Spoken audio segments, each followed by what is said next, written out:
If you have a lifted XJ, this job would be super easy, but if you have a stock one, I feel bad for you. But we went ahead and pulled the oil pan. I have enough room in there because I'm setting at almost 6 inches of lift. Oil pan drops right down. I'm going to show you what I found inside the oil pan. So I went ahead and dropped the oil pan, take a gander up here, and I wiggled all the rod bearings, all that good stuff. And as you can see, it almost like everything checks out until we go over here to the oil pan. And as you can see, good old piston slap and a piston broke.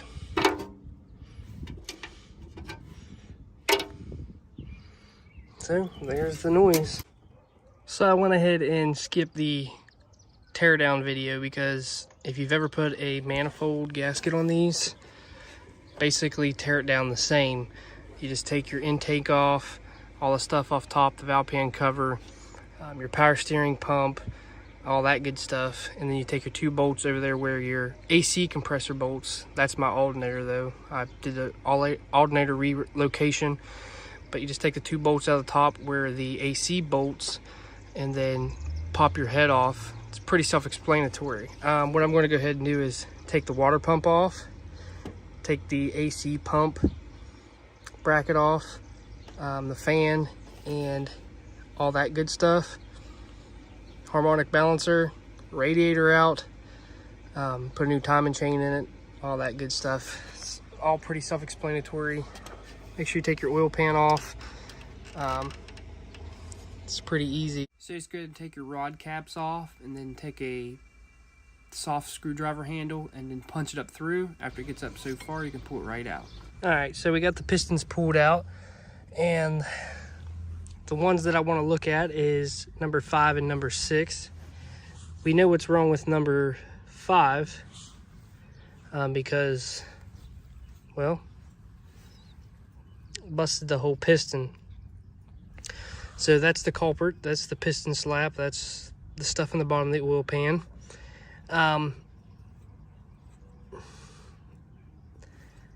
So that piston's pretty much junk, right?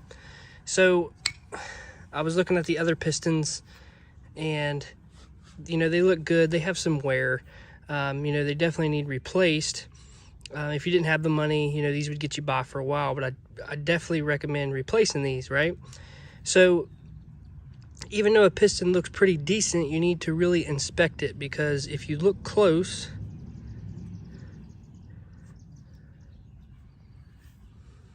you see that? This whole piston is about to bust just like this one did. So if you look close, there's a crack there, crack here. So you're better off to go ahead and replace the pistons because these aren't any good. So what I'm doing here is pulling the harmonic balancer with a set of ratchet straps that I got from Harbor Freight. They don't make a good crow's foot puller nowadays. They either break or the bolts strip out. So this is the easiest way I found to remove the harmonic balancer on my 420, and it honestly worked out really, really well.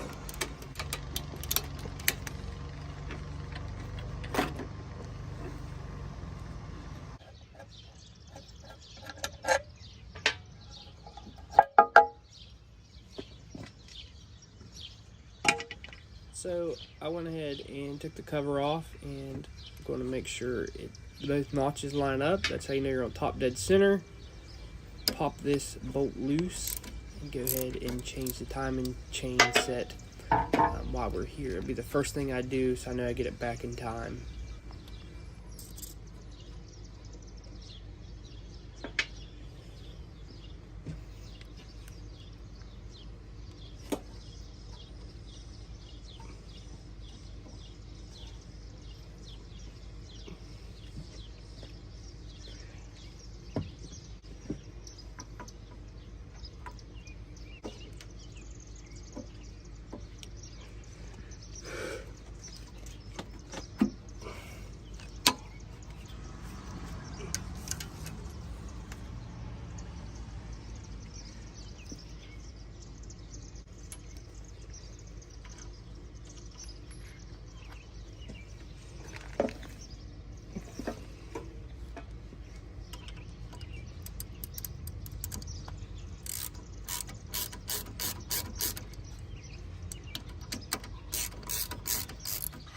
Replacing the front seal is super easy also. Just took a screwdriver, pried it up out of there.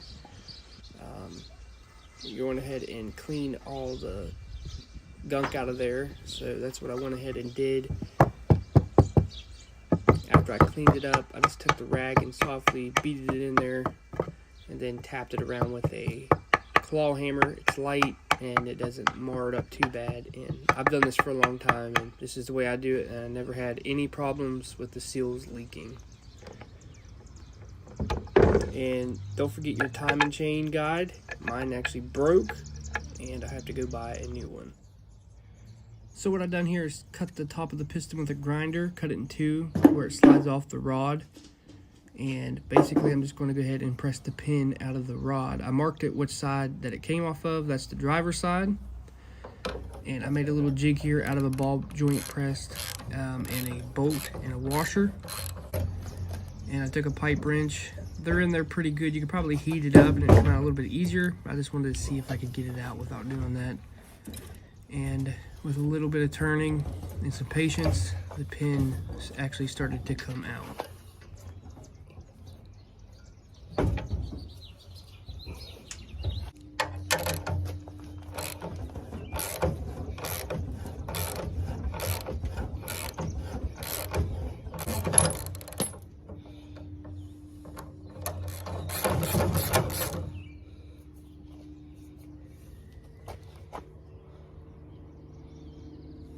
So we went ahead and pressed the pins in. Pretty self-explanatory. You get a map torch from Tractor Supply, heat up your rod till it turns purple, and then slide your pin in and keep your rod straight. And make sure you get your pin even on the outside, on both sides. I have a vise that I could use to hold this piston and put these rings on, but I'm going to show you how to put these rings on without a vise or anything. So you're going to have 3, 3, 2, and 1. So you want to start with your third one. It looks like this. Now when you put this on the piston, you want this groove right here to be facing up towards the piston. So it goes on like this. So you go ahead and put that on like that. Then you go to your other third bag. Grab 2 of these. These are super thin, and just kind of take it. It doesn't matter how these go on. It's both the same side. So you just want to go ahead and take it and kind of stretch it like this. Put it on the bottom.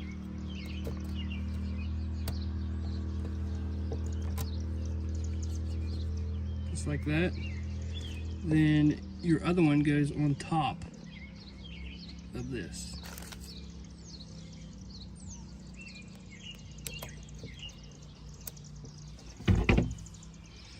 So you should be left with something like these. This is a big no-no. Slide it around to what's on the other side where my thumb and fingers meet. That way it's not straight through. So you're going to grab number 2. This is pretty self-explanatory. People buy pliers and stuff to do this with. You don't have to. I'm going to show you the trick that I use. This has a little dot on the top, so that means it goes facing towards the top.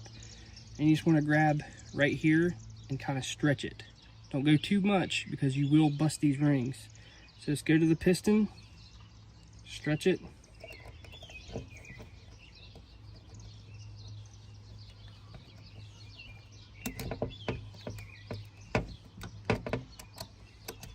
And it goes right down in the second groove. Grab your first one. It don't have a notch or a taper to it, so you just go ahead and stick it on.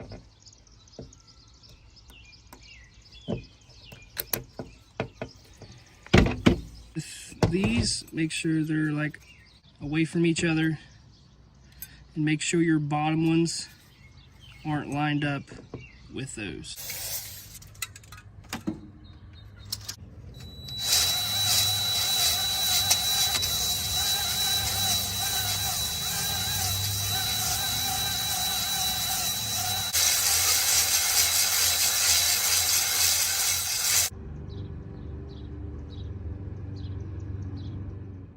crank bearings in is super easy. Taking them out's easy. Just loosen up the crank until it's hanging. Don't take all the caps off, just loosen it up, spin it, and your bearing should come right out, as you can see right here.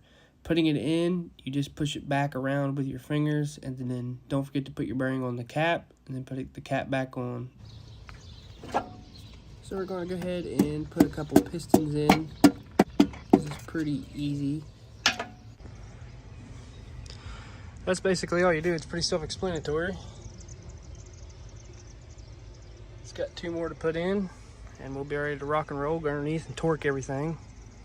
The rod bearings aren't that bad. I mean, you can tell they got 200,000 miles on them, but I've seen worse. So we went ahead and got our rod caps on, our rod bearings in, and we went ahead and tightened these down the spec. We got our crank bearings in, all that good stuff. That's something that's super easy to do. This Jeep had a rear main seal pin in it when I first got it, so I'm not going to replace that. It's not even a year old. But yeah, so the rod bearings, the crank bearings been put in. I just got to put the girdle back on.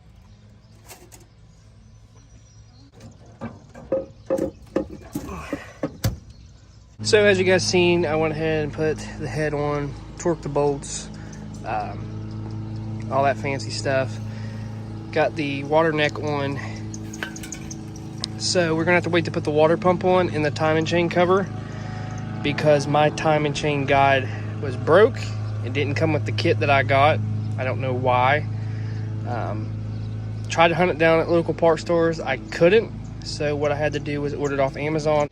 So I got this off Amazon. So we'll go ahead and put her in. Just slide it down in there and you should be ready to go. So we went ahead, got the water pump back on. Gonna go ahead and put the AC bracket on, which is my alternator bracket.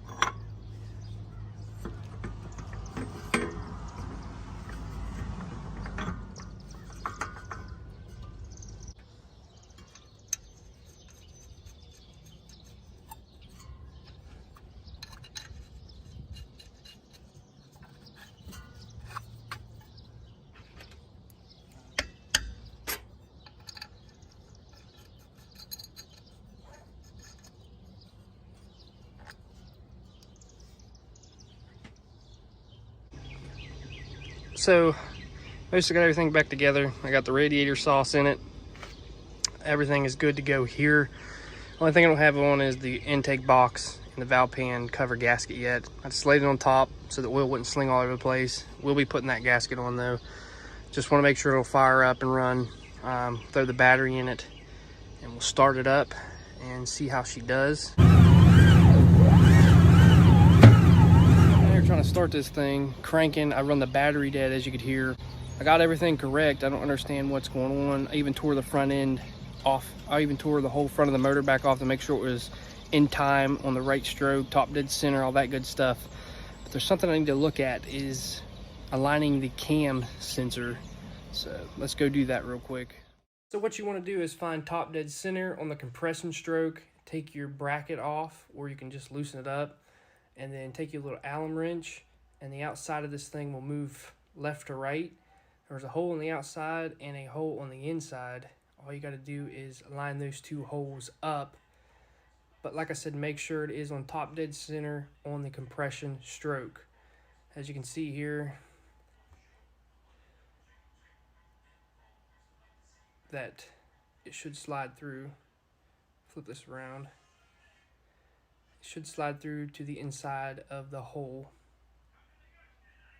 And then all you got to do is tighten the bracket back down, put your cap on, and it should fire up.